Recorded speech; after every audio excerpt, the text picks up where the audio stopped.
book haul, baby.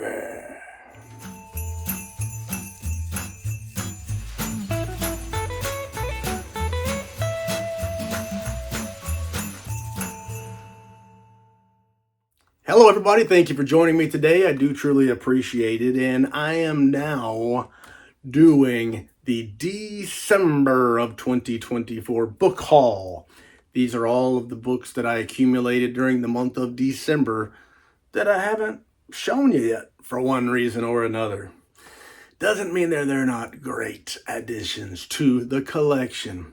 But I throughout the course of the days, the months, the weeks, the years, it's a weird order, I go shopping in a lot of different places. I shop on eBay's. I get newsletters from publishers all over creation sending me things. I'm following stuff on the Facebook. I even have good people send me messages saying, hey, did you notice this? And sometimes I miss things and it ticks me off. Anyway, way it goes. There's a book that's out, that's being shipped out now, that is sold out, and I didn't even know it existed until I see that people are showing off their stuff, and I don't like it. I don't like it at all. But anyway, other things, stopping at bookstores all over the place, thrift stores, antique stores, antique malls are places to find books and sometimes to find cool books. But anyway, exhaust all possibilities, looking around, trying to find the good things, and occasionally you stumble across something cool. So here are the books I got in December of 2024 that I just haven't shown you yet in the parlance of our times. First one, right up, boom, is Run by Blake Crouch. And Blake Crouch has become one of my very favorite authors, although I have not read Run. I hadn't read Run, so I need to read Run. I've read and loved, I think, 5 books. Pines, Wayward, The Last Town, which is the Wayward Pines trilogy, Dark Matter, and Recursion. I've read those 5 books. I've loved them all dearly, and fabulous and phenomenal. And Goldsboro Books, in conjunction with McCammon Publishing, has published this special edition reprint of an older Blake Crouch title called Run. And Run is, let's see what it says about Run. It says, 5 days ago, a spate of bizarre murders swept the country. 4 days ago, the murders increased tenfold. 3 days ago, the president addressed the nation and begged for calm and peace. 2 days ago, the killers began to mobilize. Yesterday, all the power went out, and tonight they're reading out the names of those to be killed on the airwaves, and they've just read yours. You only have time to run. But Goldsboro Crime Collective. And I bought and showed you different books from Goldsboro over the last couple of years. Some numbered editions, some signed editions. There's quite a variety. But they're typically what you get is a special version of a trade edition. And it's a UK bookstore. And they get books specially bound for them. And this particular one has a glued binding, a built-in ribbon page marker. Let me make sure. A glued binding, nice colorful end band there though. But one of the things that I always look for and I always want when I buy books from Goldsboro is that they are signed. And this copy of Run by Blake Crouch is signed by the author, published by Macmillan for Goldsboro Crime Collective, October of 2024. And so they have quite a variety. Some of them you'll get sprayed edges. Some of them they'll be numbered editions. Sometimes you get stenciling on the page ends. Anyway, they do a variety. And sometimes you just get a flat signed book. But here you get a special signature page on this particular one, part of the Goldsboro Crime Collective. And beyond that, we're typically just looking at a trade version. So Macmillan will do some extra touches. Maybe somebody else will put on some extra touches for them. But ultimately, they have trade editions with some bells and some whistles. And I do like them a lot. So when I get a chance to get the good ones, the books by authors that I really want, the books that I really want from Goldsboro, I will. And the problem is, at some point they sell out, and that's all that there is to it. Now, next up, I was at a bookstore in Birmingham, Alabama called Alabama Booksmith, and they had a signing event, a book unveiling. What do you recall that? A book party. Forgot what they called it. A book is new. A new book is out, and they had a big party with Robert McCammon talking for an hour, telling stories, talking about the past, talking about the future, signing autographs, signing books and stuff like that. And it was a great event. Very proud to go. And while I was there, I did buy a couple of books that were already signed by Robert McCammon. And this book is The Five, and this is a trade softcover version, slightly bigger than a mass market paperback version. And it is from Tor.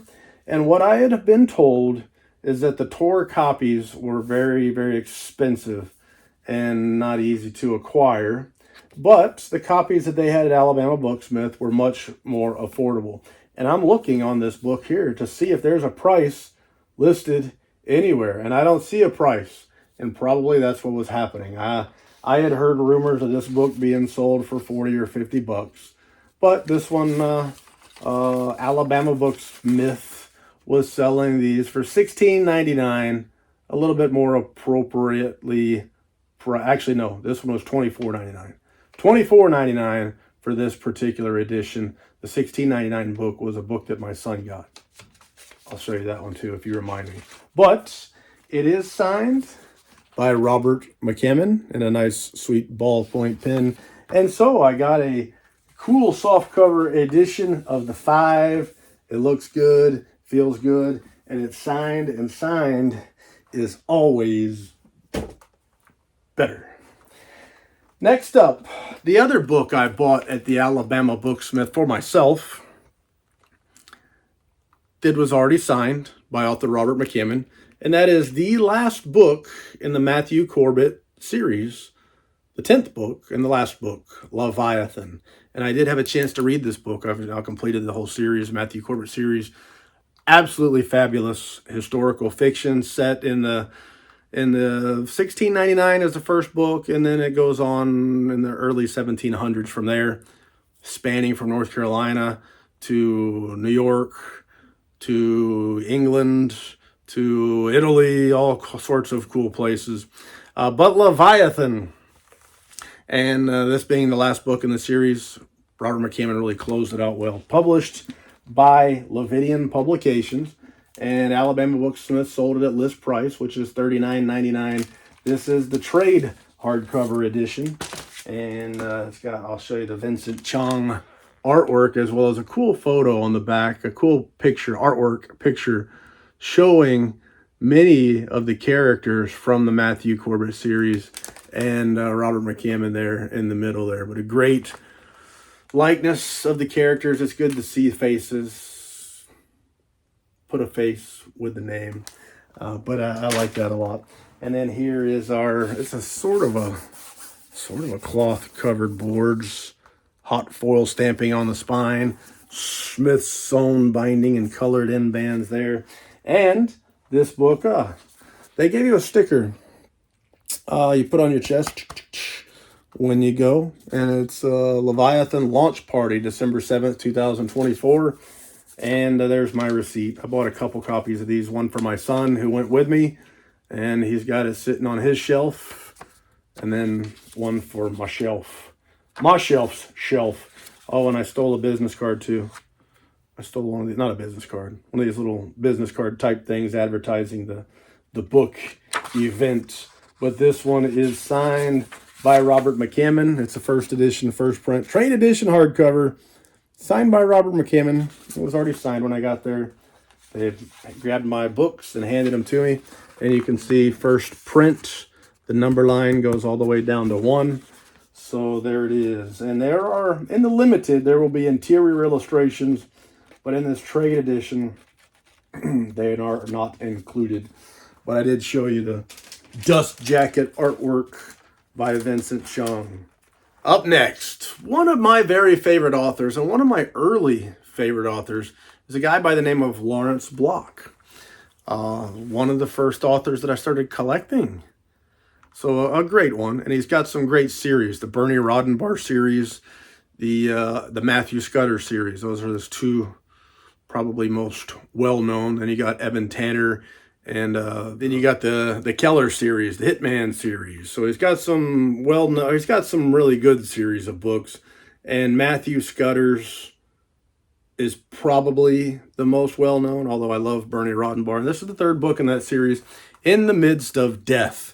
And it's a reprint. Originally, the book was printed in paperback, and I got a softcover copy. But this was a signed limited edition version of this book, copy number 334 of 500 numbered copies, and is published by G&G Books. And when was it published? When was it published? It was published in, I don't know. Published in 1995, originally published in 1976. But a relatively simple, limited edition. There are some these days that are much more elaborate. But you got a cloth-bound book, or sort of a cloth-bound book indeed. Hot foil stamping, looking really good on the front cover and the spine. I showed you the signature and the limitation page are colored in papers there. And then from there, it's a book. There you go. Not no interior illustrations, although the paper does feel good. The text size is pretty good. Be a good copy to read. The paper's thick and good quality paper. Just no interior illustrations, and you see that dust jacket artwork is very, very basic as can be. But it is a limited edition signed by the author in a terrific series, and one of the great ones in terms of story. There you go. I strongly recommend that Matthew Scudder series by Lawrence Block, a detective series, Noir, set in New York City. Scudder is an ex-cop who now is not officially a private detective, but he takes on roles and jobs like a detective would.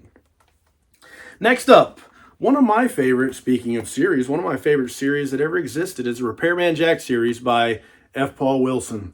And Gauntlet published most of these Repairman Jack novels over the years, starting in early 2000s. They published most of them, not everyone. But anyway, they published these, and when they were first offered, here is Harbingers and By the Sword. When they were first offered, you could either order it, the book by itself, or you could order the book and then order additionally a slipcase. And I can't remember what they charged for them, but being cheap and poor when they were publishing these books in the beginning, I didn't spend the money to buy the slipcases, so I was getting without slipcases. And then now at this point in my life, I think I prefer books with slipcases. And I've been going around, when I can find them at a reasonable price, buying the copies that have slipcases, keeping the slipcase, and keeping the better edition of the book. You know, if the one I got isn't as nice as the one I get, then I keep the better one. But then just keeping the slipcase books and selling the unslipcase book on the eBay. And I've got some of them right now for sale. But anyway, a way to put the slipcases back on the shelf. And one of the things that's good for me right now is the books I'm getting or with the slipcase are equal to or less than the price that I was paying back then without the slipcase. So it's working out all right. But I've added a couple of these to the collection. For me, it's a big deal. I like slipcases, one of my very favorite series that I've ever read, one of the favorite series in my collection. So it's nice to be able to upgrade and ultimately not really cost me much. So it works out all right. Let's say you buy the book in the slipcase. You keep it for $60, $50, 50 to 60. You keep the slipcase and you sell the book for 40, 45, 50 bucks. Works out pretty good. Getting to keep the slipcase for 10, 20 bucks. It's all right. Works out for me. That's the logic. That's the thinking. Anyway, I just got a few more that I picked up. My wife and I both love to read. We just read different things. So we started trying to make more of a concerted effort to when I read a book that I think she might not hate or might even like, I'll say, hey, maybe you could try this one. And so she's done the same for me. And I've got a book over there that I really did not want to read, but I made a deal. I don't have to read it. I'll show you. But we're gonna do a review at some point. This one is Kristen Hanna's The Great Alone. It sounds sad, and I don't like sad books. Anyway, everybody says it's fabulous, so I'm gonna read this book. I'm sure I'll love it. But anyway, there's that book.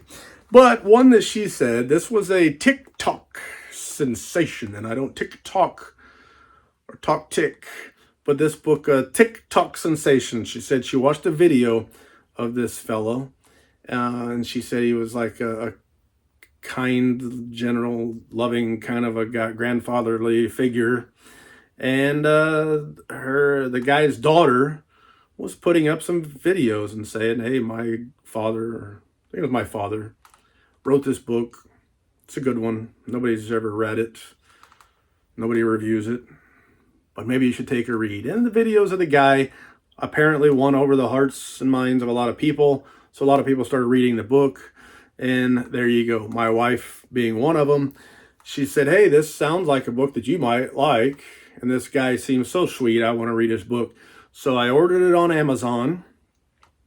Got it in the mail. She's reading it. In fact, I'm in big trouble because she had one of these bookmarks that she got in Scotland, a Nessie bookmark, stuck in it.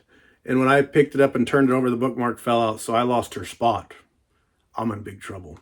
But anyway, that is Stone Maidens, a thriller by Lloyd Devereaux Richards. And here's what it says about the book. A serial killer is strangling young women and dumping their lifeless bodies in the steep, forested ravines of southern Indiana. With each corpse, he leaves a calling card, a stone figurine wedged deep inside the victim's throat. The police have never seen anything like it, but FBI forensic anthropologist Christine Prusik has. In fact, it's a ritual she knows all too well. Years ago, she was a naive young researcher doing field work in Papua New Guinea when she was attacked by tribesmen who placed carved stone inside the bodies of their dead. Prusik barely escaped with her life, and a nasty scar from the wound intended to house her own death charm. Is it a grisly coincidence, or is it someone sending her a message? Now she must find the killer before he finds her and finally completes the deadly ritual begun in a distant jungle so long ago. Sounds cool. So my wife's reading it now. I'm reading something else. When I finish that, I jump on this, and I got to read the Kristen Hanna book. And you know what? Maybe Tasha and I, that's what I call her, Tasha. Her parents called her that first when she was born. Tasha and I will talk about some of these books on the YouTube and see what we think. But that was an addition meant to be read. And I said, hey, while you're at it, don't fold up all the pages and junk. So she used a bookmark, and now I lost her spot. I might have lost the battle. One of my favorite authors, walking God's green earth. I got a lot of favorite authors, and I like to be non-committal by saying one of to a lot of them. But a guy that I've started reading lately, and I've loved everything I read, Ian Rogers. I started with Family from Earthling Publications. Fabulous book, a haunted house type story. And then Gray. Gray would be a, perhaps you could call it religious satire. It's a sort of a noir, but you have something that's kind of like an angel, but not quite, who has to go find something for God. And he's in hot water with God, hot water with the angels, and the devil don't like him much either. So then you have supernatural tales, a sort of a noir detective series set in a world where creatures are coming to Earth from another dimension through these portals or doors. And they're coming from a place called the Black Lands. All sorts of things like vampires and werewolves and black-eyed kids and killer trees that are pretty cool too. And then Sycamore, which is a novel in that world. So those are some great ones that I've read and really enjoyed. And I was snooping around on Amazon, and I found this right here, Dead Stock. This is more of a weird Western tale from Ian Rogers that I've yet to read. And it looks good, and it sounds good, And I bought it, and I'm looking forward to it. It says, what happened to them is about as close to killing as day is tonight. Those steers was ripped to pieces, dead stock. No one knows who or what is killing the cattle at Groom Ranch but Sam Dryden with his supernatural greenwood gun, and Razy with her deck of knives are determined to find out. What they discover is more horrifying than either of them ever dreamed, and the secret may be the one that takes them to the grave. Seasoned with a dash of horror and a pinch of sci-fi, Deadstock is a tasty dish just waiting to be devoured. Deadstock is Ian Rogers' first foray into the wilds of the weird western, and this is by Stone Bunny. And I bought this one on Amazon, and here it is. Got to give that a read, and maybe one day get a chance to bump into my good friend Ian Rogers and get him to sign some books for me. Know what I'm saying? On the Ian Rogers trail, I talked about the Black Lands and the short stories that I've read, as well as the novel that I read that I love so much. Well, there is a new Black Lands story in this Nightmare Abbey edition number 3, which I also bought on Amazon, edition number 3 from Dead Letter Press. And it's got, man, it looks cool on the cover. Very, very Halloween-y, which I dig. And then on the back there. But it includes, let's see, it includes, and the reason I bought this is because Ian Rogers' Nightlight, another Black Lands story. And I don't want to miss any of them. But it has a variety. There's the table of contents. It's a magazine, a well-bound magazine, like a large trade edition softcover book. And there are the contents, and it's chock full of pictures and artwork and such as that. And where was the story I bought it for? It is on page 50. So let's go to page 50 and see what accompanies Nightlight by Ian Rogers. And there was in here a few pages. Let's see how long this story is. A little bit of artwork accompaniment. And there we go. There we go. Glad to have that in the collection. One of my new favorite authors. Everything I've read from him has been fabulous. Can't get any better than that. And then lastly, this was a Christmas present from my sister-in-law. And it is Scary Book of Christmas Lore. And it looks good and it sounds good. And I really actually was looking to buy this book. The cover artwork looks so good. 50 terrifying Yuletide tales from around the world. Forget about Jingle Bells and jolly old Saint Nick. You got the Scary Book of Christmas Lore. But this book here also chock full of illustrations. Let me flip through. First, I'll show you the table of contents, and you can see how many of these stories are included. But lots and lots of short stories, chock full of pictures, and some great ones. Let's see, who did the artwork on this one? Illustrations by Neil Evans, and it's chock full of cool ones. Let's take a minute here. I'll just kind of show you some of the illustrations included in this edition. Really good looking stuff. Really interesting short stories. So I'll just show you a few more of these illustrations. But a good looking little book.